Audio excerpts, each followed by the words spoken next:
In this second video on the 1986 Honda VF1000R Recommission, I tackle the disassembly, cleaning, rebuild and reassembly of the V4 carb bank. Originally, these were going to be short videos, but I was asked by several viewers who were attempting the same thing on their VFs to provide a more detailed breakdown of this process.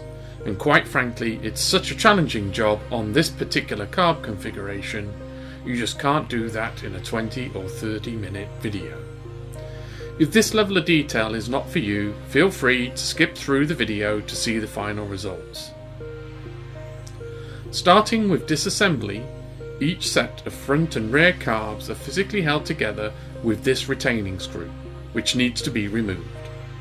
Then the choke plunger link rods, and finally the air breather and fuel supply link pipes, which are just push fit with O-rings.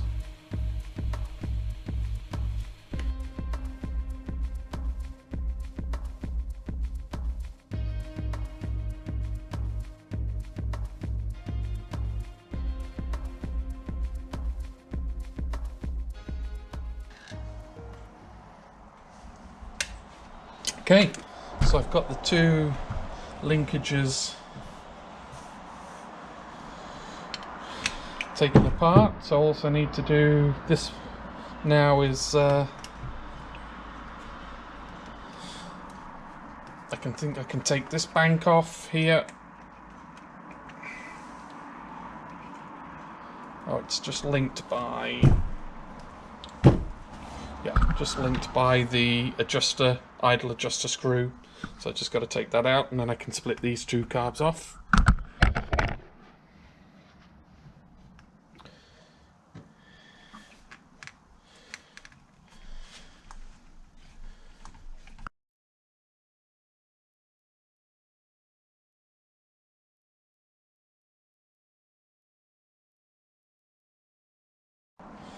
Okay, just a spring and a washer for that. So these two should come apart now.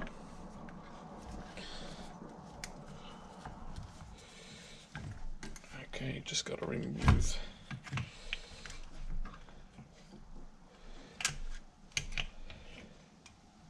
that fuel pipe. And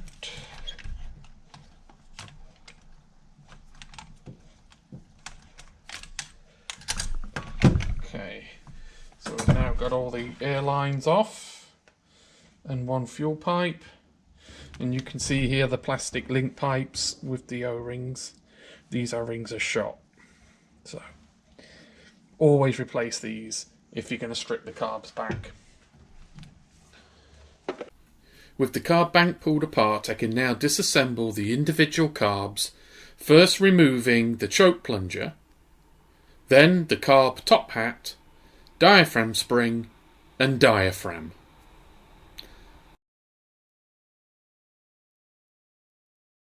Then we remove the float bowl cover to expose the fuel float, main jet and pilot jet. Okay, so I thought I would just bring you back while I was stripping down carb number 3, and this is why you should drain the fuel on the carb. So interestingly, carb number 4 was drained, but not carb number 3, and you can see, I don't know how well you can see that, but yeah, all of these jets are plugged up. Basically, that there's a green varnish all over the carb. So that is completely, the float valve is stuck. All the main jet is blocked. Pilot jet is blocked here.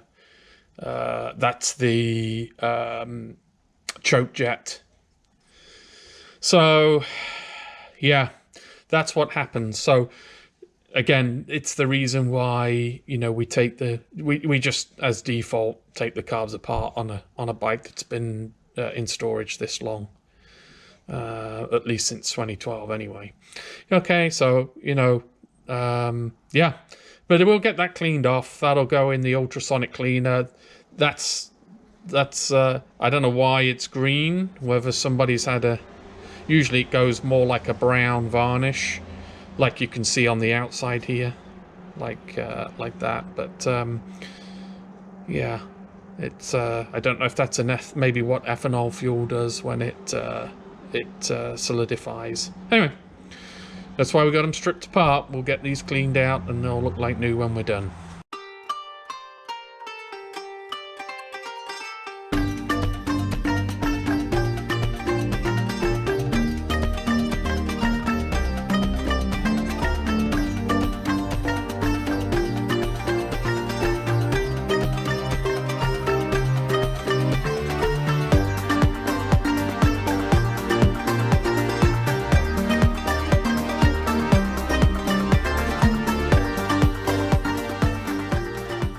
Another interesting fact about these carbs is they've still got the factory plug-in, which sits over the top of the air mixture screw. Yeah, so clearly, you know, if the carbs were rebuilt previously, and that's not, you know, I'm not certain of that, whoever did it didn't remove the air fuel mixture screw.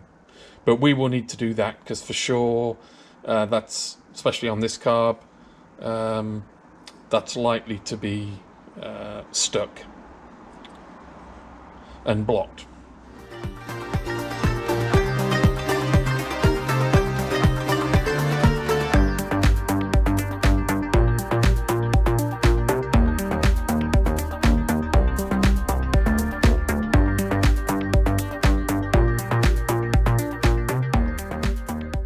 Okay, so we're going to remove the air fuel mixture screw on these carbs.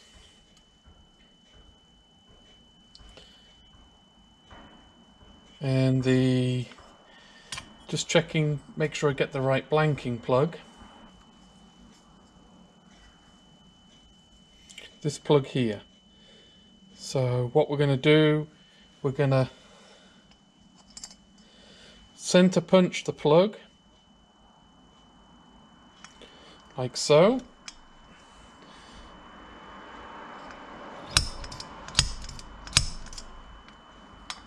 And then we're going to drill into it with a 4mm drill bit, very carefully, because we don't want to damage the screw head that's underneath.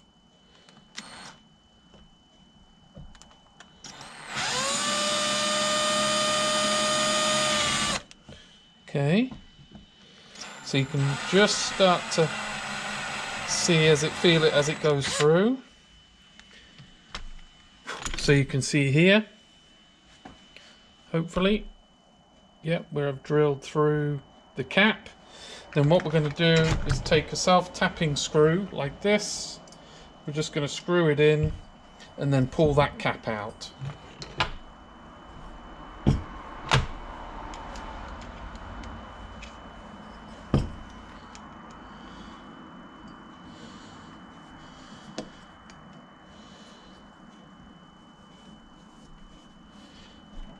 Like so, and then see if we can pull it out with the pliers. If not, I'll put it in the vise. So I've got the screw, self-tapping screw in there,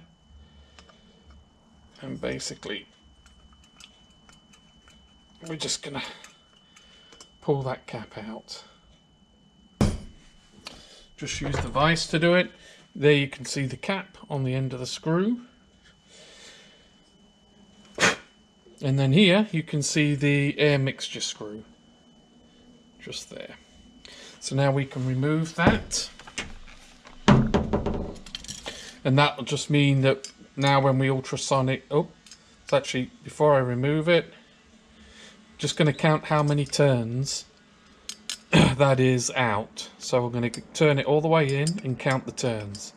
So half, 1, 1.5, 2, 2 1/4. So 2 1/4. So I'm going to write that down and check it on all four, because the two rear banks may be a little bit different just because they run at slightly hotter temperature. But anyway, that's 2 1/4 on this carb here. Yeah, so we'll do that on each one, and then yeah, then we can actually remove the air mixture screw. There's a spring, an O-ring and a washer behind this, so be very careful when you take it out. So usually they don't all come out together. You can see the spring came out, but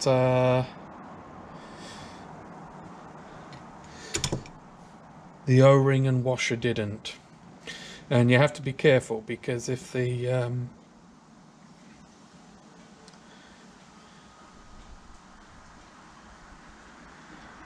if they're not in the rebuild kit, you need to save them. So anyway, I can see them down in the bottom. We'll pull those out. I'll actually check the rebuild kit as well and see.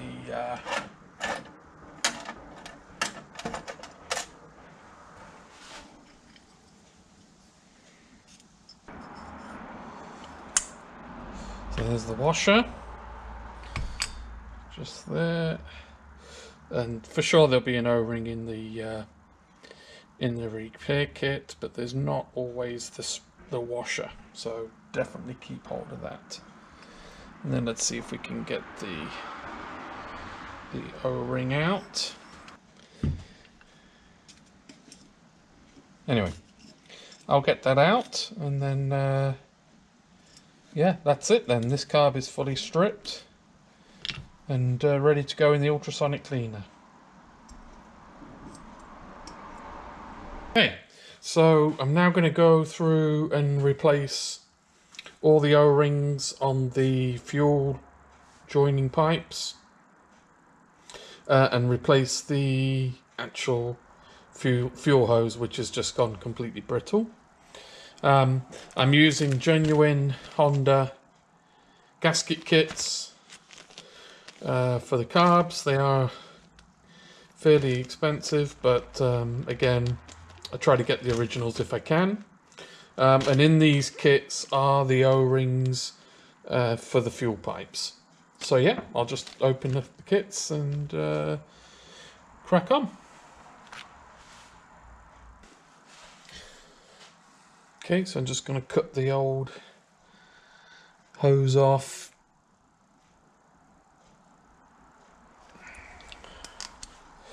There we go, that's the piece I've got to make up for this bit.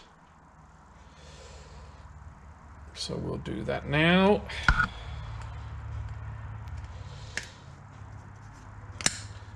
Try to use the original hose clips if I can.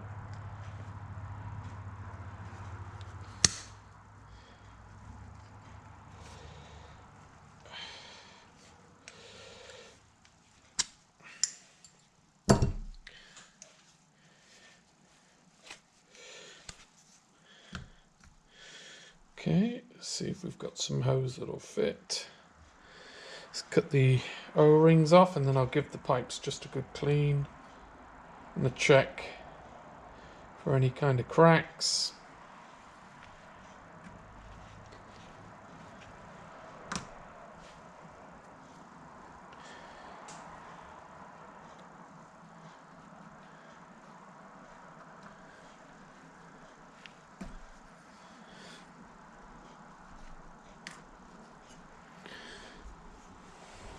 Just use some brake cleaner to clean them down.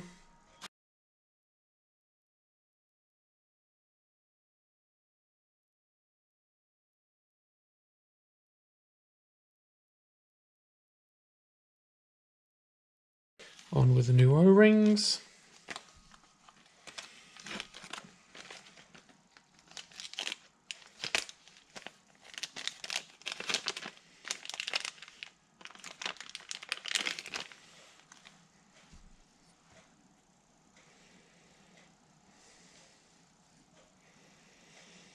And they'll be good for another 30 years.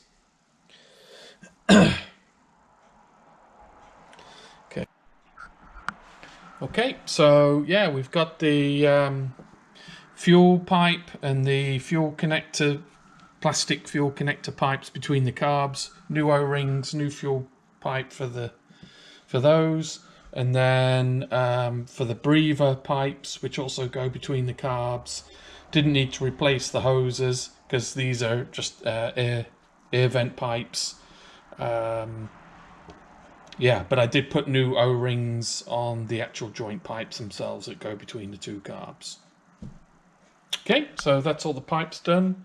So now basically we're going to get the carb bodies into the ultrasonic bath. Besides the carb body, I'm also putting the individual jets, the float needle and the float bowl through the ultrasonic cleaner. Okay, so yeah, we've just finished cleaning the carb bodies and jets for the VF1000R carbs, and you can see they've come up great. So these carbs were pretty badly plugged up with old varnish gas and crud. I actually had to put them through the cleaner twice at 60 degrees, so I put them on the highest heat setting possible, and then 40 minutes. And I use about a 50-50 mix for my cleaner of a carb cleaner, I think it's berries carb cleaner, and water, and that does a great job you know, in getting all the crud off. And most importantly, you want to make sure all the internal passages, which are quite intricate on these carbs, are, you know, they're all cleaned out. So what I do, I've ran it through that twice, then I actually give it a good blast through with the hose, just with water through the hose pipe, mainly to get all the carb cleaner off. It's a water dissolvable carb cleaner, to get all that off so it doesn't corrode the aluminium, but also just to blast through the passageways and get any of the cleaning fluid out the passageways. Then I take either something like this, gum out jet spray, or you can do it with brake cleaner, and basically I go through and all the little jets, like you can see here, I blast those jets. I like the brake cleaner because it's usually a lot more highly pressurized, and again I go through all these jets and I blow out the passageways, and I'm checking when I'm shooting the cleaner in, I'm checking which passageways that cleaner is coming out on the other side, and you know, and then once I'm happy that all the passageways are cleaned out and free, I still then go through, because sometimes you can get the cleaning fluid to go through the passageway, but maybe the passageway is slightly blocked. You know, it's restricted, and that's particularly, you know, where that can have a big effect is things like the idle passageways that feed the fuel through to the idle air, that feed the fuel through to the air fuel mixture screw. You want to make sure those are clear, because if anything can be, you know, affected just by a tiny amount of restriction, it's the idle. You don't have to worry so much about the passageways for the choke and for the main jet, because they're pretty large passageways. So what I'll do, I've got a kind of just a standard needle kit, jet needle kit, cleaning kit, and I'll just go through now and check all these jets, just to make sure they're all completely free. So yeah, and I've got, you know, different size needles for that depending on you know, the type of passageway. One of the things on CV carbs which is easy to miss is there's actually, because the jets are not just fuel jets, you know, metering fuel, we've got quite a few jets, especially in the VF carbs, that are metering air. not just for the idle circuitry, but also for the diaphragm. And for instance, you've got one here. It's really important to make sure those passageways are free, because otherwise you're going to have fueling issues, potentially through the entire rev range. So yeah, so what I'm going to do is I'll just finish going through these carbs and cleaning out, making sure all the passageways are free, and then also I'll do the same thing with the jets. So you can see here, if I just put you, this is the main jet. You can see it's got some it's an emulsifier tube basically with the main jet holder, and these need to be clear as well. That's very critical. So we're going to go through what I generally do with that. If you can see here, again, using brake cleaner, but you can use the carb cleaner as well. I put my finger, just to make sure those jets are blowing through properly, I just put my finger over the end, give it a squirt, and you can see it coming out those holes. If there's one that's blocked, just go in and like that one was blocked, just go in and unblock it. There, now we've got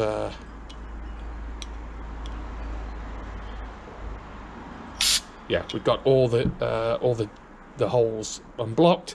It's important for the emulsifier tube, and most important for the pilot jet, which is this one here, because that's a very, very tiny aperture.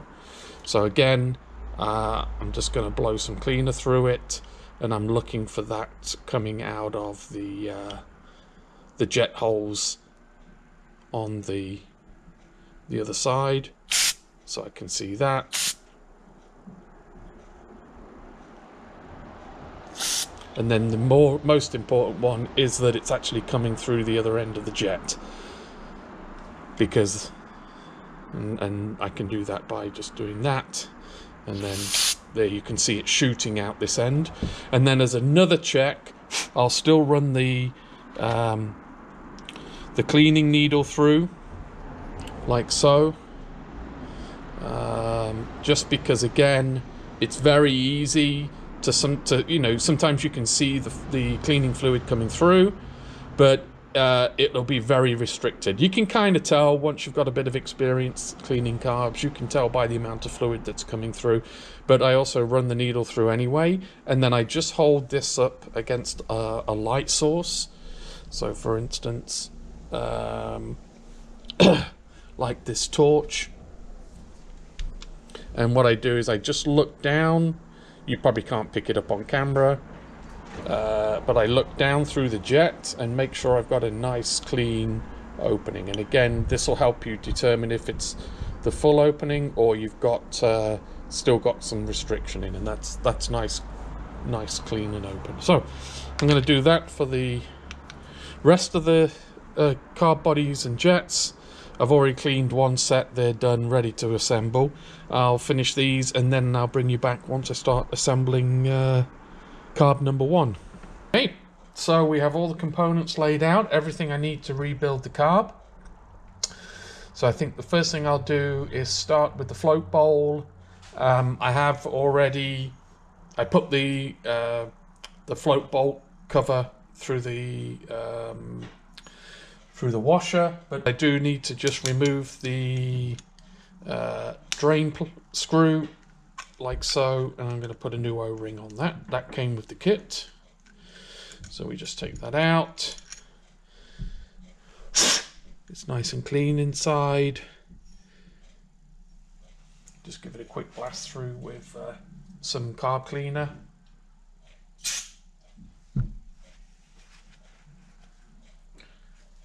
Okay,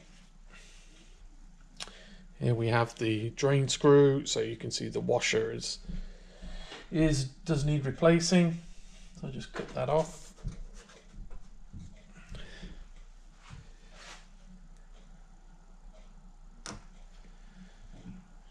Like so.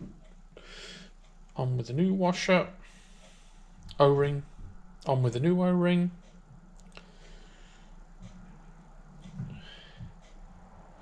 like so. That can go back in the float bowl.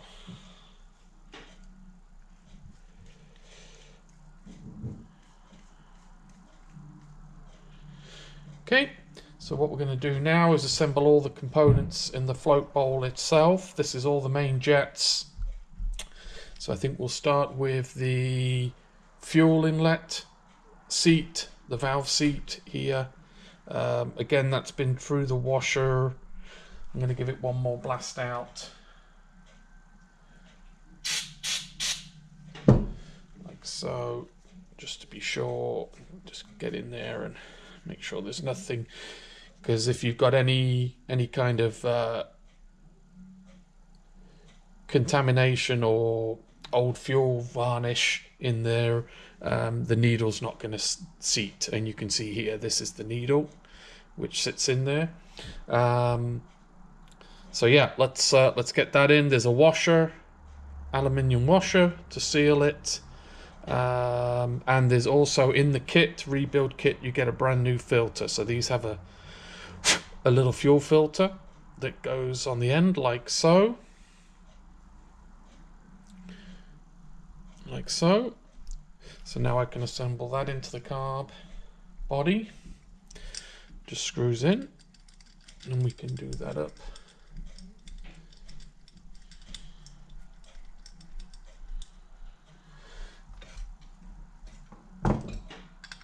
It's a 10mm, and we're just going to do it good and tight. Hand tight is enough. Okay, so we've got that in. Now we can let's drop the other jets in.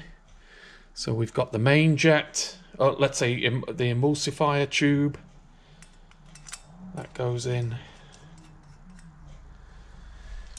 We do that up.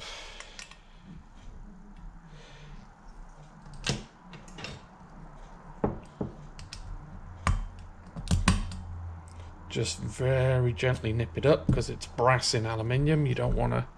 Then we've got the main jet. We're going to make sure that's clean. Yeah, that's all nice and clean. Just a double check in there. Let's, for good measure, just give it another blast through with the gum out. Perfect. That screws into the main jet holder. Just tighten that up with the screwdriver, and again, just nip it tight. It doesn't need to be over tight.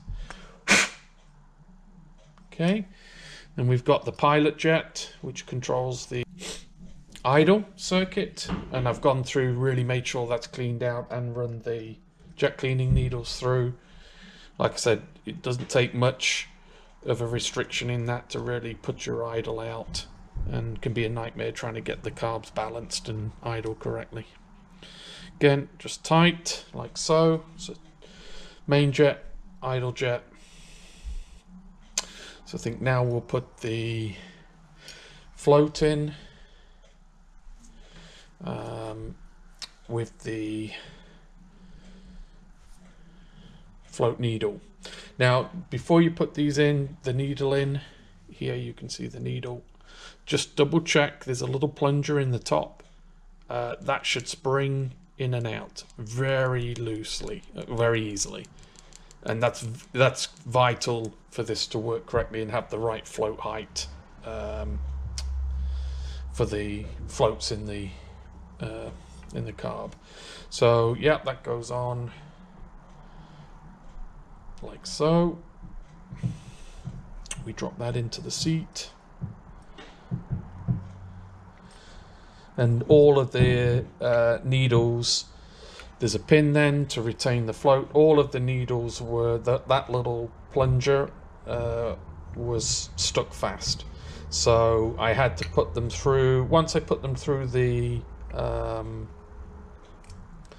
we put the needle, we put the pin in, like so we can check the float bowl, mount the float bowl. Yeah, all the plungers were seized.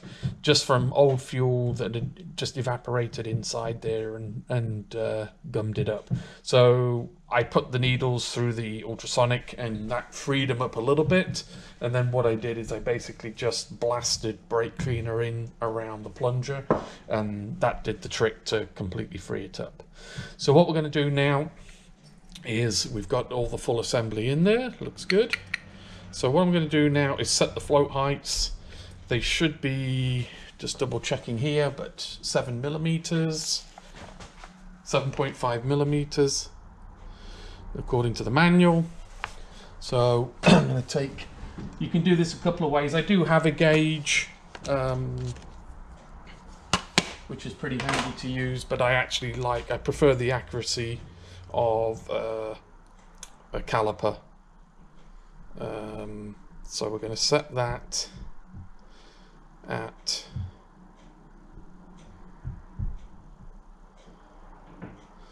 7.5 millimeters.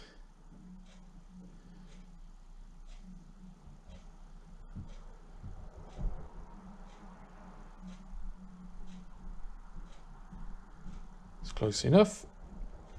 And I'm going to use this end to measure the float height. The way you do that is you tilt the carb.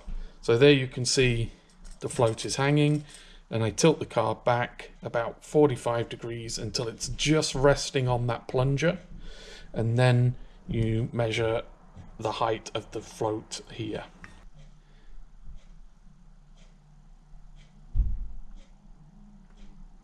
Yeah, I mean, it's hardly worth adjusting. I think I'm going to leave it at that because that's how it came off the bike, and it's so close. There's no benefit in changing that, so I'm happy with that. So that's the float height checked. So yeah, that's everything, all the jets in. So what we can do now is put a new O-ring gasket in the float bowl. Make sure that's in there properly.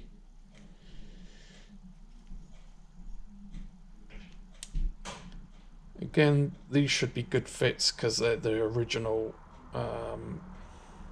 Honda part. Sometimes the aftermarket ones are a little bit too short or a bit too big, but yeah, this should be perfect. Okay, so what I'm going to do now, float bowl on, located on the dowels, perfect, and then in with the float bowl screws. I do need to check actually, because I'll check my photographs. This one does have the idle screw plate attached to it, so I'm just going to check now where that fits. I believe it's on the back side like so. We're going to check that. That's why you always take photographs, very important. Number one. So we've got a couple of pictures of carb number one. That's the best one here, so I can see. I'm just going to give this a quick clean. Because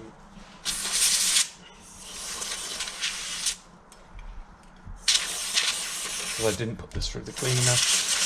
I tend to not like to. It's got plastic and rubber parts to it, and I prefer not to put those through the cleaner. Sometimes it does make the rubber parts swell up, and that can cause issues. I'm going to put a little, there's a plastic bush here, so I'm just going to put a little bit of WD-40 down there, just because I might not be able to get to it.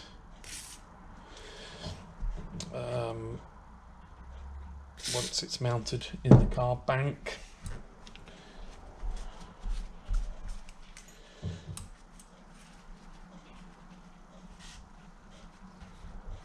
Okay, jolly good.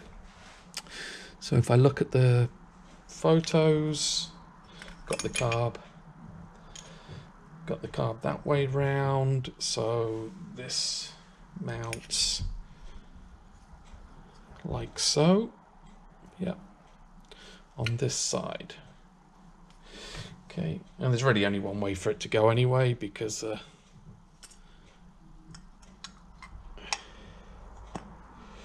okay, cool. But you could you could potentially get the wrong direction. Again, double check the O-ring is sat so you don't pinch the O-ring. So let's put a screw in just to hold the fuel bowl in place.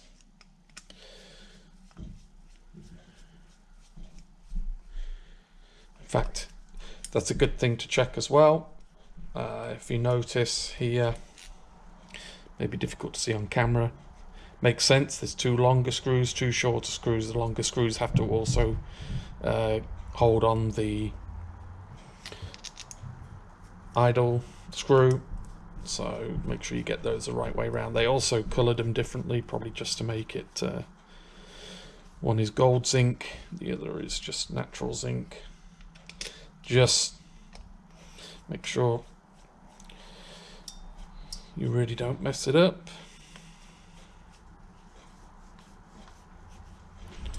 Okay, now we can put this on. So again, let's get it the right way around, like so.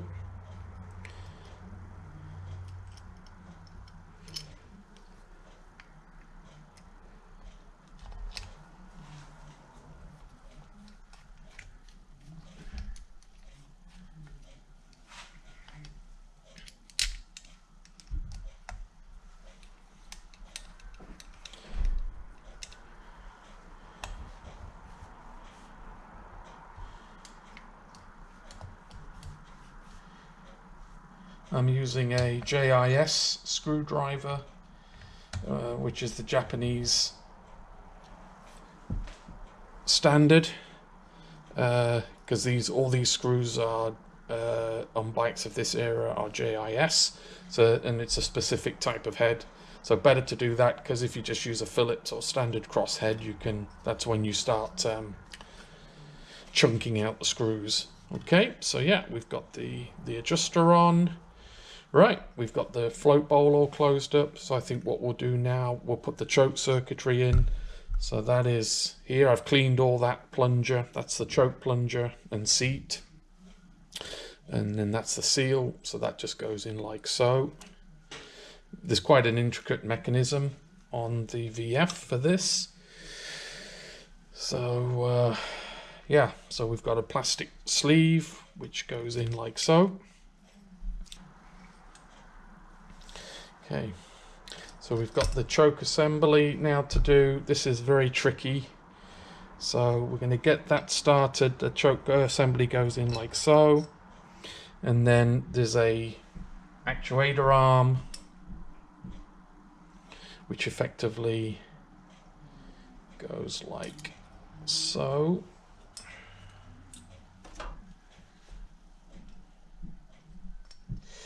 That kind of has to slip in here. Not the easiest thing to do.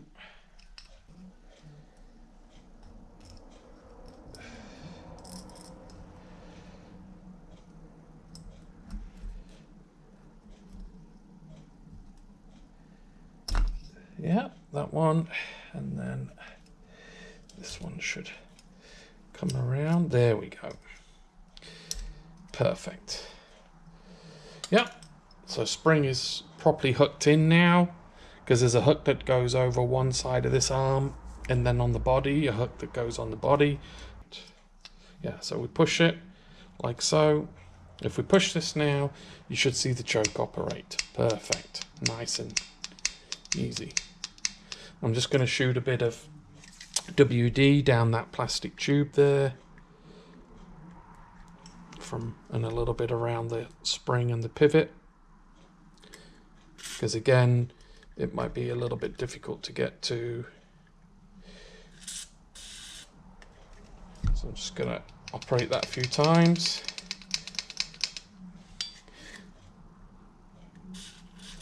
I don't advise using a grease or anything on this, because that tends to go dry over time, and then, you know, especially on these things like the choke plunger, and then it starts to jam it. But there, that's perfect.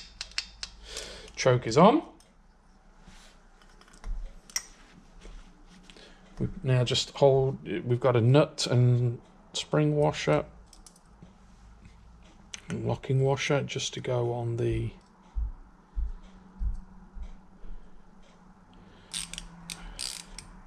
let me just do that up gently.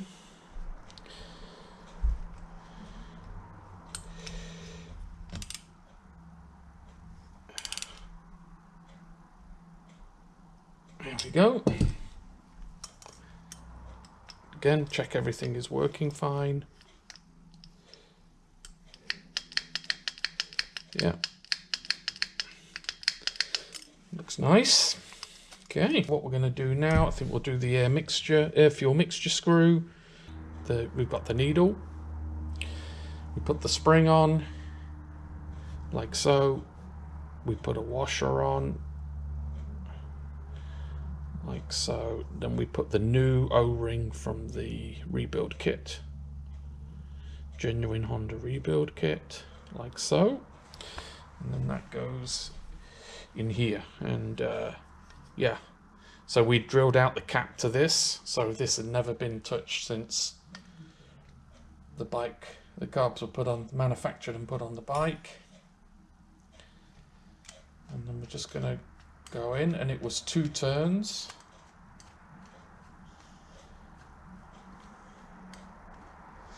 And you can also refer to the manual, or usually give you a default setting for that as well, but I did count it. So we're going to go, so that's seated. I've screwed it all the way in, just gently seating it so I don't damage the O-ring. And then I'm going to go half, 1, 1.5, 2. That's it. That's the air fuel mixture screw set. Hopefully we don't need to mess with that. Generally, unless you're messing with the setting, the jets on the carb, factory should always work. But anyway. Okay, so what we're going to do now is put the diaphragm in. So, like I said before, I don't put these diaphragms because the rubber is very thin. I don't put them through the ultrasonic cleaner. So I just clean the needle with some gum out carb choke cleaner, because there was varnish. You want to make sure there's no varnish on the needle. That's nice and clean. And then I used also the gum out. I just went around. There's a little bit of dirt still in there. There's quite a lot of muck in the top of the diaphragm. So we just, again, I'm just going to go around, make sure that's all out. And I'm checking the diaphragm the best I can as well to try and make sure there's no tears in it. Because on this bike, you definitely don't want to... It's a 2-3 hour job to get the carbs on and plumbed in, and you don't want to have to pull them straight back off again because the diaphragm is punctured. All right, so I think we're going to load that up. So that just drops straight down into the carb body. Make sure the needle goes into the main jet below. And then this is orientated. You can't get it wrong. There's a little nub on the side to go where the jet. There's a small jet that basically relieves the vacuum on the top side of the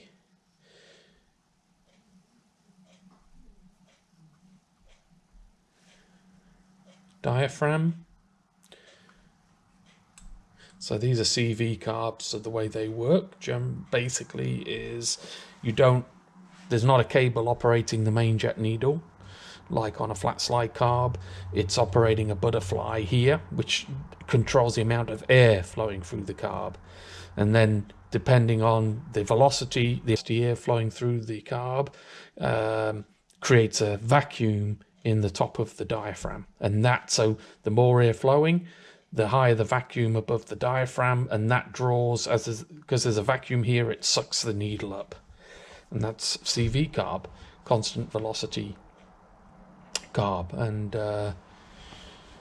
yeah, it's a fairly complex mechanism, but as long as your diaphragm, as long as this, and that's why it's important to always double check this jet here, because that determines the rate at which, once if you back off the throttle, and so you're drawing less vacuum, you need to bleed air back in above the diaphragm to drop the needle. And it's a very precise rate at which the needle needs to drop as you drop the throttle off, so you don't overrich the mixture. And that jet controls the rate at which the vacuum bleeds off. Yeah, and then we're going to put always forget this, put the spring in, very important. And then it's pretty obvious which way around the cap goes, because there's a little relief above that jet. We just go like so. And then if I refer to my photographs, there's a mounting bracket which goes like so. And there will be a long screw, which you can see out of the 4 screws. There's a longer screw to allow for that extra thickness of plate. So we put that one in first. Okay, so what we can do now is a quick check just to see, a couple of checks. I'm just making sure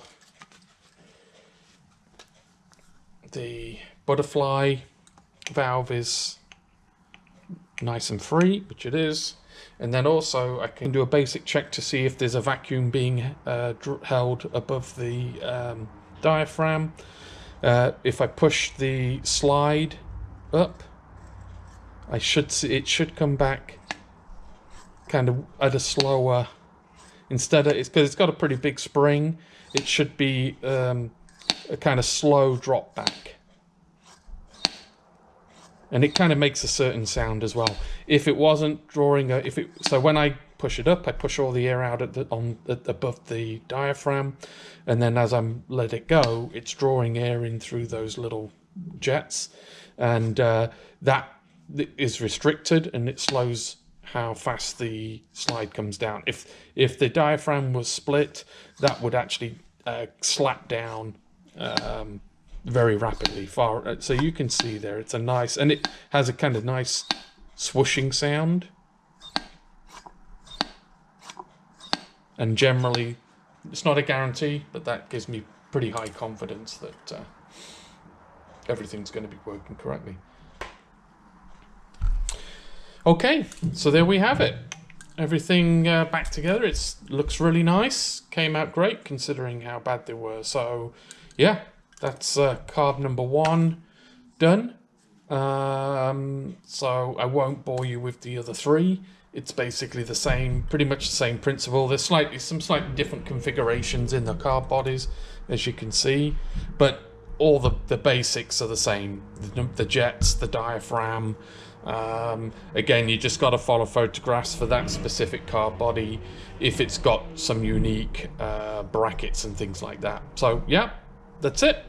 What I'll do, I'll just put you on time lapse, and then when I've got all 4 carbs built up and we're ready to bolt them together, I'll bring you back for that, because that's going to be quite the job as well. That's the V configuration for these carbs and all the connecting rods.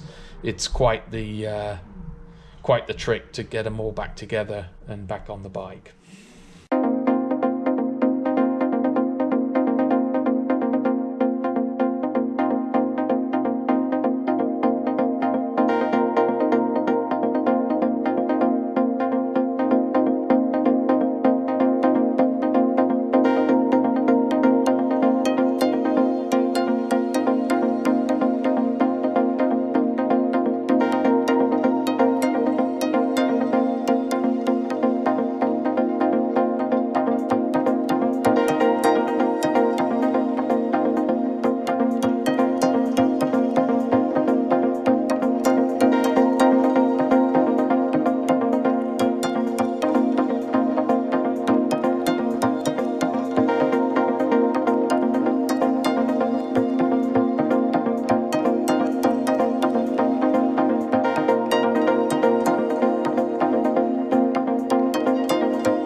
So I finished the very complex reassembly of this carb bank.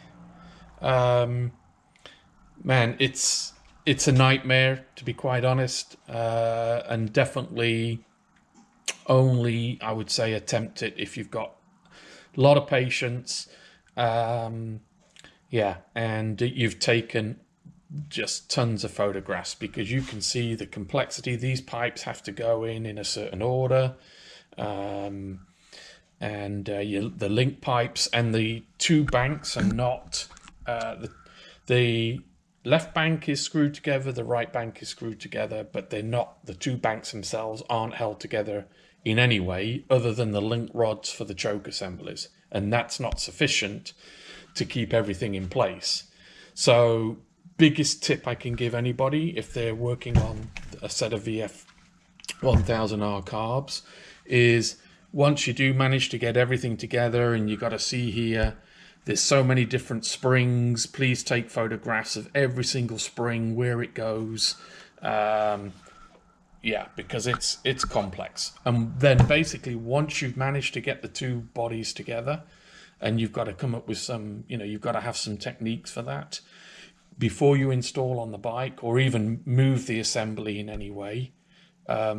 You've got to secure the throttle body, the butterfly valve actuators. You've got to secure those together, especially once you've got the springs in, with cable ties, because you can see here I've done it on one side and on the other. And you have to get very creative with that. You've got to stop the assembly moving this way, and you've got to stop the assembly moving this way. If you don't, as soon as you pick this up and try to move it, or even, and worse still, try to install it in the bike, all these springs, they're not captive springs. There's some little posts that they do sit on, but basically they will just fly out everywhere, and you're guaranteed to lose them. Worse still, you'll probably have this assembly halfway into the bike, which is a night. Getting the assembly back in is a nightmare in its own right. And I find myself before, an hour into trying to get these carbs in, I think I'm almost there, and then one of these springs just pops out. So I've got a lot of experience with these carbs, and trust me, that's the biggest tip, is secure the two left-hand side and right-hand side carb body together with cable ties. You can cut the cable once it's installed. You can get in, and once you install it onto the manifold rubbers, and then before you put the airbox on, you can cut all the cable ties off and remove them. And then it's once it's on the manifold rubbers, the carbs can't go anywhere, so there'll be no movement there. And you must install this carb bank with, don't make the mistake of trying to mount the bottom part of the airbox, which is a metal tray. Don't mount that thinking that that's going to hold these carbs together, and then try to get it into the bike, because you need some flexibility and some movement in these carbs to have any chance of getting them to seat into the manifold rubbers. So I've tried it both ways, and by far, maybe you can persevere with the box on, but I've never been successful with that. I find it better to do it like this, so you've got just a little bit of movement. Get them into the manifold rubbers, then put the metal box on and screw everything in place. Yeah, so yeah, I'm really happy with the way these carbs have come out. They look fantastic. So that was a long video, but this was by far the most time-consuming part of the recommission. In the next video, we will mount the carbs to the bike and hopefully hear it fire up for the first time in nearly 15 years. Thank you for watching the videos. Please hit the like button and subscribe to the channel for more content like this to come. Bye for now.